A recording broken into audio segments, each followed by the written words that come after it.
A rocket attack targets UN peacekeepers in central Mali. Improving quality healthcare access for minorities in the U.S. And Muslim fashion labels present chic style options for women observing Ramadan. Africa 54 starts right now. Good evening and welcome. I'm Vincent Makori and this is Africa 54. Now, attacks on United Nations sites in northern Mali killed one peacekeeper and injured several others in Mali, in the northern part of the country. The UN mission said on Wednesday more than a dozen others were wounded. One Chinese peacekeeper was killed and 3 seriously wounded by rockets or mortars fired at the UN peacekeeping mission known as MINUSMA in Gao late on Tuesday. In a later assault carried out with light arms on the UN anti-mining operation in a different neighborhood of Gao, 2 private Malian security guards and an international expert were killed. Well, now, in East Africa, the organizer of last year's massacre at Garissa University in northeastern Kenya is dead. Somali officials say he was killed in a late-night military operation. Mohammed Mahmoud, better known as Dullah Eden, was head of Al-Shabaab's feared Amniyat unit and a mastermind of the April 2015 attack on the college that left 148 people dead, nearly all of them students. Al-Shabaab, which aims to topple Somalia's government, was driven out of Mogadishu by the African Union force AMISOM in 2015, but they have been launching attacks in the outskirts of Mogadishu and neighboring Kenya. Now, details are starting to emerge about the dead baby plucked out of the sea, whose picture sparked international outrage this week. Well, the Italian police on Wednesday said it's probably a 6-month-old Somali boy whose mother also most likely died in the shipwreck. The baby was pulled from the sea last Friday by a German rescuer working for the humanitarian organization Sea-Watch after a wooden boat carrying more than 400 migrants capsized and sank some 58 kilometers off the Libyan coast. Sea-Watch immediately handed the boy's body over to the crew of the Vega, an Italian Navy ship. Sea-Watch said it had distributed the photograph of the baby because it wanted to persuade European authorities to ensure safe passage to migrants after at least 700 were feared to have drowned in 3 separate shipwrecks in the Mediterranean. Now, going back to our earlier story about the attack on Malian UN peacekeeping sites, we're joined on the phone from Bamako by Omar Abi. Welcome to Africa 54, Omar. Welcome. Thank you. Yes. First, tell us, what exactly happened at this Malian camp? It has been quiet for some time. How did this happen? Yes, last night, unfortunately, yes, a prepared attack was happened against the UN peacekeeping mission in Gao, in the northern part of Mali. Yes, as you have seen, yes, there was a jihadist attack against that mission. They have booby-trapped a truck, yes, and then forced the vehicle against the main entrance of the MINUSMA peacekeeping entrance. And then, yes, a lot of people have been injured and some people even died, unfortunately. By the same time, by the same time, there was another attack against a private security company that provides security forces to the United Nations Mine Action Service in Gao. And around that place, one French guy was killed, and 2 local national security forces also were killed during that attack. Now, Omar, we know that there was a peace deal that was signed between the rebels and the government forces. What has happened to that peace? Yes, there is a peace agreement, there is a peace accord, but unfortunately, these are people who didn't sign. I mean, this is these are jihadists, and they were not invited to talk have the words. They haven't been taken into account in that peace accord. And this is the rebels and the Malian forces, of course, have made an agreement. They have made an accord, and that is even actually implemented. But the jihadists are not taken into consideration in that peace accord. Well, Omar Abi reporting for us from Bamako in Mali. Thank you very much. Now, the World Health Organization said on Wednesday declared the end of Ebola transmission in Guinea after the West African country successfully passed 42 days without a confirmed case of this fatal disease. Now, it is the second such declaration from the country at the epicenter of the world's worst outbreak of the disease. Guinea will now enter a 90-day period of heightened surveillance to make sure of the identification of any new cases before they spread to others. In the most recent outbreak, 7 confirmed and 3 possible cases of the virus surfaced between March the 17th and April the 6th. At least 5 people died. Another 3 cases were recorded in neighboring Liberia when a woman who had traveled from Guinea and had 2 children arrived in the country. Well, now, Tunisia's moderate Islamist Ennahda party says it is separating its religious and political activities in a broader bid to mark its so-called Muslim democratic identity. Lisa Bryant has more from Tunis. A lavish party congress this month in Tunisia's resort town of Hammamet. Not just a feel-good moment for Ennahda's base, but the start of a new direction for Tunisia's moderate Islamists, separating its political and religious activities. Well, it means that Ennahda, it's a civic party with an Islamic background.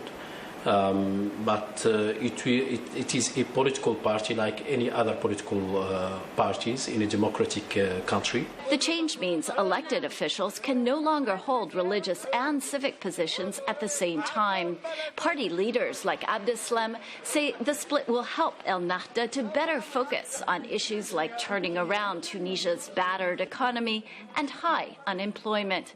That's the kind of message many Tunisians want to hear, even those skeptical of Ennahda.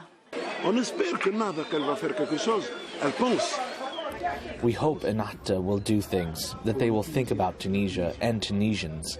I want someone who will make this country work. Trade union leader Wided Bouchamawi, one of last year's Nobel Peace Prize winners, is also waiting to see what Ennahda will deliver. And politics. We need to separate between religion and politics because we need to be,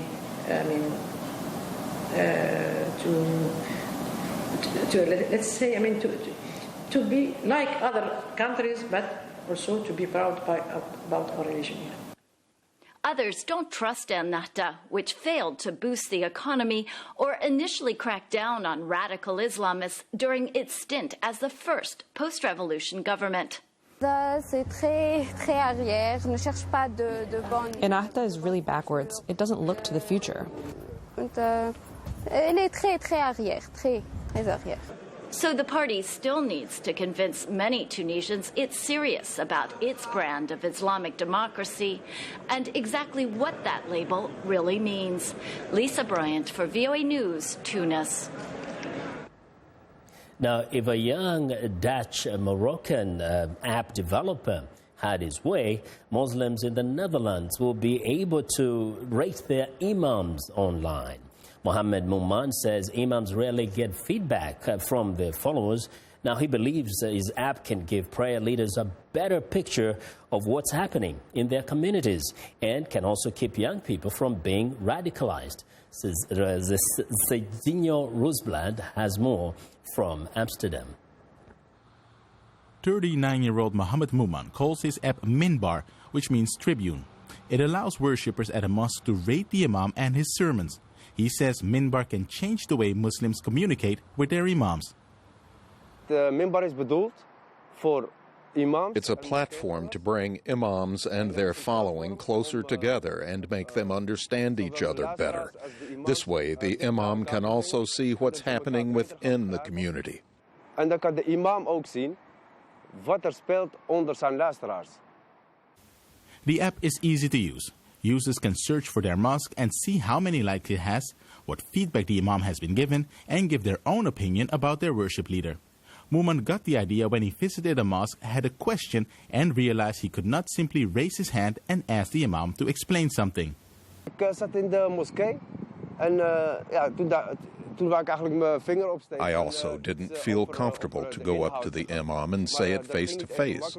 I was thinking about a way to say something that was also permanent.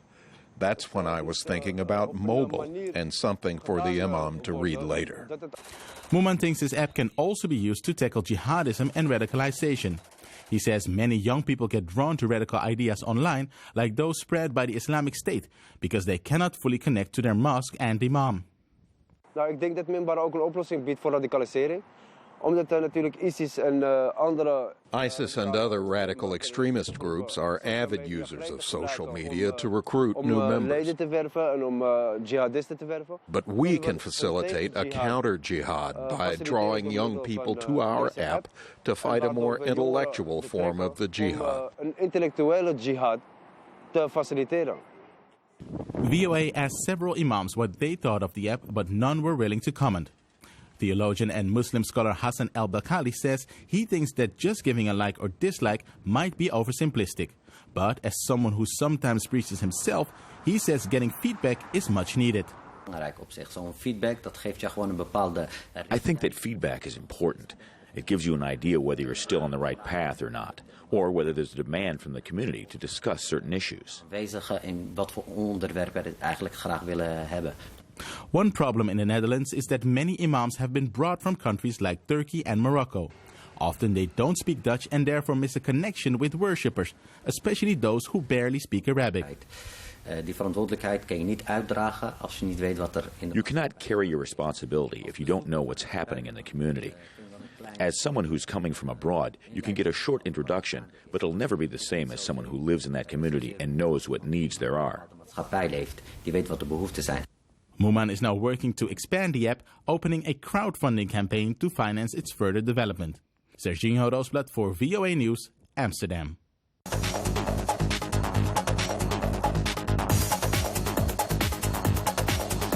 Well, in business news, the crude oil market appears to be fixing itself as investors brace for the OPEC meeting on June the 2nd.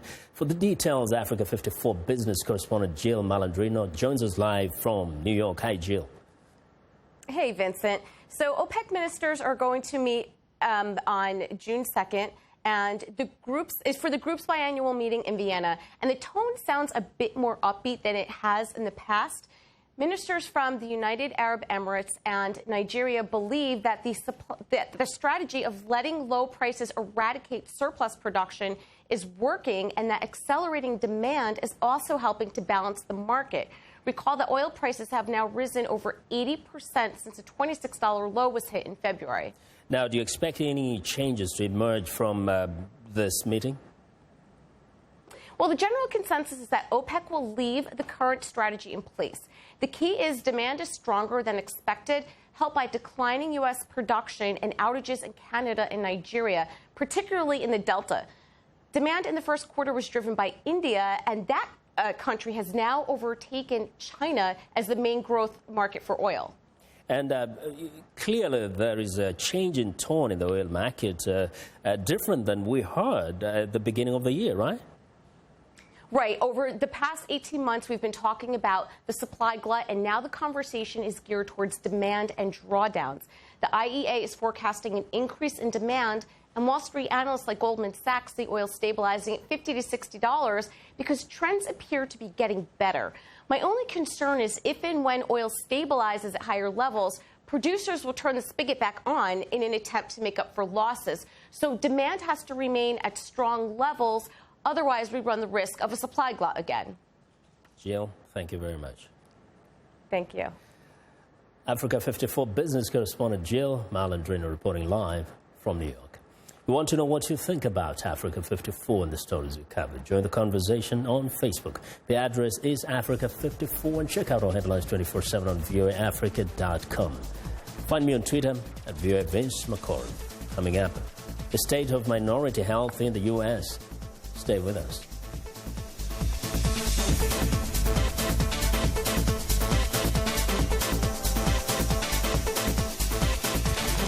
This is Greenbeat for a healthier planet.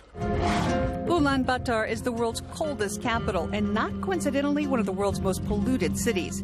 Because Mongolians living in tent cities, or gur districts, use coal-burning stoves for cooking as well as heat. About 600,000 tons of coal is burned every year in the city. To combat pollution, the World Bank and Millennium Development Challenge helped Mongolia replace about 180,000 stoves with cleaner burning ones. But in the wake of budget cuts, former Energy Minister Zorg Dashdor worries the funding may be canceled. There's a tendency already of this pollution going down. So what needs to be done is that these efforts need to be continued, scaled up. The better efforts that have proven to be more successful, they need to be scaled up. The World Bank says Ulaanbaatar's harmful dust is 6 to 7 times the WHO's most lenient standards. I'm Rebecca Ward for VOA's Greenbeat.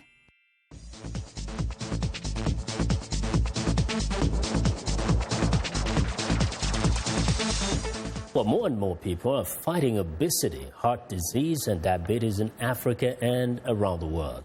But one of America's top health officials says government and local organizations can help reduce the risk and save lives.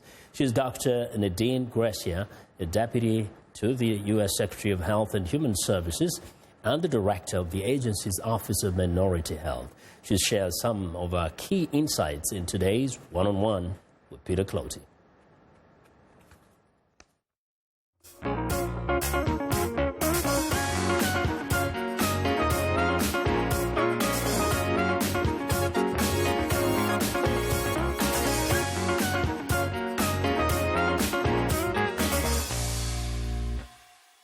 So what are some of the measures your office has been implementing to ensure an improvement of minority health in this country? So we have several strategic priorities. One of them is implementing the Affordable Care Act, supporting the implementation of that transformative law that was signed by President Obama in 2010. Because of the Affordable Care Act, over the past 6 years, 20 million Americans, including many people of color, have gained access to health coverage. We've seen in this country that for many years that people of color have often been having higher uninsured rates than others, and that impedes access to quality care. What has been the level of education when it comes to health well-being of minorities in this country? So we know that there's an important connection between education and health, and one of the key things that our office has done since its inception has been actually to educate minority communities about health and well-being and disparities, whether it's in areas such as infant mortality or diabetes, heart disease, important campaigns that our office has led over the years to really provide information to communities so that A, they understand what are the risk factors for these illnesses, and B, how to actually be able to take charge of your health and improve one's health. But we also look at the systems, right? If you have access to coverage, ensuring that people have access to high quality care. And so working, for example, with healthcare delivery systems and others in understanding how to provide culturally and linguistically appropriate services to diverse communities. Talking about diabetes, it is very prominent in the minority communities as well as in other parts of the world, particularly in Africa. How are you addressing this issue? So one, it's important addressing risk factors for diabetes. We know and have seen, for example, in our nation, rising rates of obesity, even childhood obesity in our country. We were very excited, actually, at the 6th anniversary of the Affordable Care Act just last month, that one of the features that we talked about was the diabetes prevention program. We had a project in which we funded sites across the country to be able to actually provide health education to communities about healthy eating and physical activity. And we found that the individuals who actually participated in that program were able to lose about 5% of their body weight. And by losing that 5% of their body weight, it actually reduced their risk of developing diabetes. So we know prevention is possible, and now we can take programs like that and look to our systems of delivery and care and how do you expand and bring those services to everyone who is in need. How you navigate the area of politics when it comes to health, as well as religion or non-religion when it comes to health in the minority communities? Well, one, it's an understanding of really one's culture. The Office of Minority Health in 2000 released national standards for culturally and linguistically appropriate services in healthcare, and we updated those standards in 2013. One of the things that we understand with regards to culture are the various elements of culture. It's not only our race and ethnicity, primary language that we speak, but also spirituality that plays a great role in with regards to how one may seek care, what their experience is like in the healthcare setting, that interaction that they may have, and what their faith beliefs are as it relates to illness. It's an important thing for providers and others who provide services to understand what that means for an individual patient. And that's actually, as we're trying to transform our delivery system, that's what we're doing, is we're putting the patient at the center of their care. Before we leave you, what would you say in the next 5 to 10 years' time will be the level of health improvement in the minority communities? Preventive services, recommended preventive services to stay healthy, like blood pressure screenings and diabetes screenings. Those recommended preventive services are now available at no extra cost. That's important for minority communities because often cost was a barrier when you had to make a decision between getting a mammogram or paying your electric bill or buying books for your child. Now we have it that you can have access to those preventive services without having to pay an extra cost. We're also investing in community health centers, $11 billion going into community health centers that provide high-quality, culturally competent care.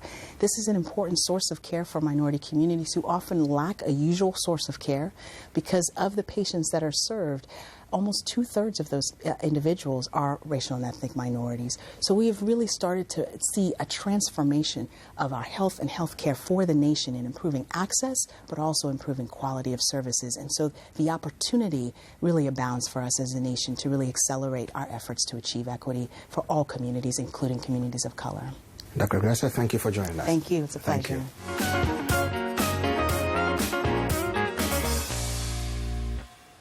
Well, it's time now for a short break. Still to come on Africa 54, fashionistas prepare for Ramadan. We'll be right back.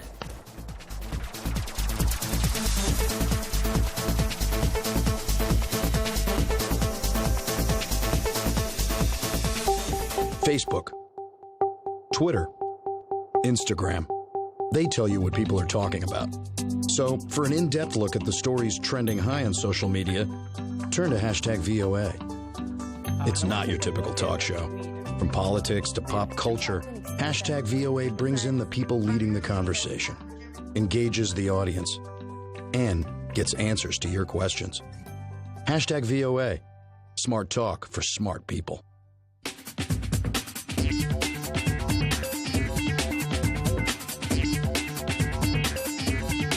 Welcome back to Africa 54. Here's what's trending. Afraid of heights? Well, then this landmark is definitely not for you. Standing, lying, and looking far down below, tourists are flocking to a new glass-bottom sightseeing platform on the highest peak of China's Shilin Gorge on the outskirts of Beijing. Built by its makers as the largest glass sightseeing platform in the world, it consists of a walkway and a circular viewing platform. It has an area of 415 square meters and hangs some 400 meters up from the foot of the cliff. Well, now next up, long flowing gowns and veils drape over elegant models at Muslim Fashion Fest in Indonesia. 250 labels are presenting everything from traditional to urban style, with fashion designers from Singapore, Malaysia, Brunei, Japan, Turkey, and the US taking part. The show expects some 100,000 visitors to attend over 5 days to admire the latest trends at 30 fashion shows, featuring everything from abayas, long skirt, jammies, pants, and hijabs. Now, the looks include rich fabrics and intricate embroidery. Well, and finally, it's that time of the year again. Hundreds of competitors took their lives in their hands by hurtling 200 yards down a steep hill at high speed in pursuit of 9-pound cheese wheel. Now, the first person to cross the finish line at the bottom of the hill wins the cheese. Now, the cheese roll is held annually on the spring bank holiday near the Gloucestershire village of Brockworth. The competition was cancelled in 2009 over health and safety fears after more than 15,000 people turned up, although the rebel cheese rollers decided to hold the event anyway. And that is what is trending today. Going down south, Zimbabweans are making efforts to maintain intercultural peace and curb issues of xenophobia that have plagued some neighboring southern African countries through food and music. Vincent Makori reports on the Harare International Food and Music Festival recently held in Harare. The first Harare International Food and Music Festival, under the theme Celebrating the Sound and Taste of Zimbabwe, was recently held in Harare. We've had a lot of people coming through to taste the different flavors that we have, and our different people have been coming through for our shows as well. I think such a function is important because culture is a big part of our heritage as Zimbabweans, and I think we need to celebrate that on a daily basis. Basically, we are celebrating the sound and taste of Zimbabwe. We believe that Zimbabwe has become a cultural hub with different people from all over the world coming here, and we decided to have this festival to celebrate that diversity. We have people from China, from Japan, from Thailand, Taiwan, South Africa, the United States. All of them are here, and we're all celebrating this diverse culture that we have in Zimbabwe. When people come here, they will get used to seeing different kinds of products from different nationalities. So we hope that next year, something like this can happen again. I think the actual difficulty that we have as a continent is that we don't necessarily like to celebrate our differences, and that's the thing. Once we realize that, okay, we're one big happy continent, but we need to look at our differences, our diversity, and also our similarities. And festivals like this are what showcase that through music, through food, through attire. We then learn more about each other, so we realize there's no reason to hate one another, but there's a reason for us to actually find common ground and appreciate where we're coming from.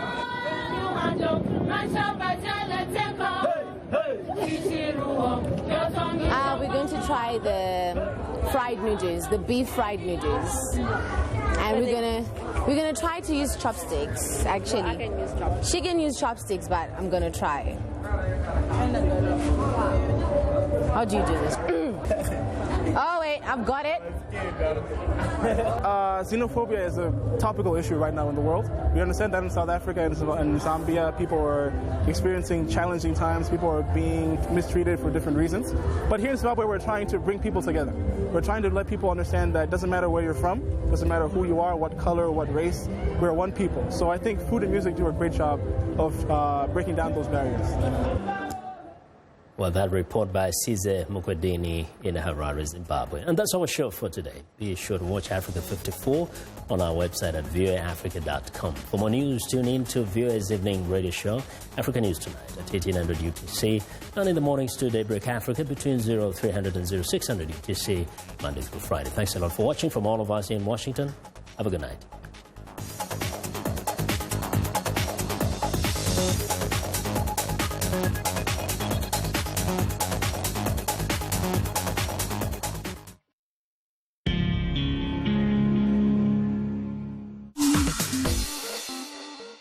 Many fruits and vegetables grow on vines. But are Anna and Jonathan really talking about agriculture? To die on the vine. So Anna, did your friend start her online business yet? No, she's too busy with her day job.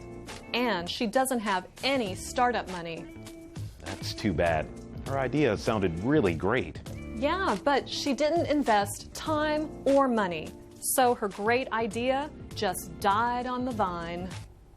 Fruits and vegetables die on vines if they don't get enough water or sunshine, or if you don't pick them. In American English, the same can be said for other things, such as ideas, dreams, plans, even love. If you don't give these things the attention and resources they need, they may die on the vine. And that's English in a minute.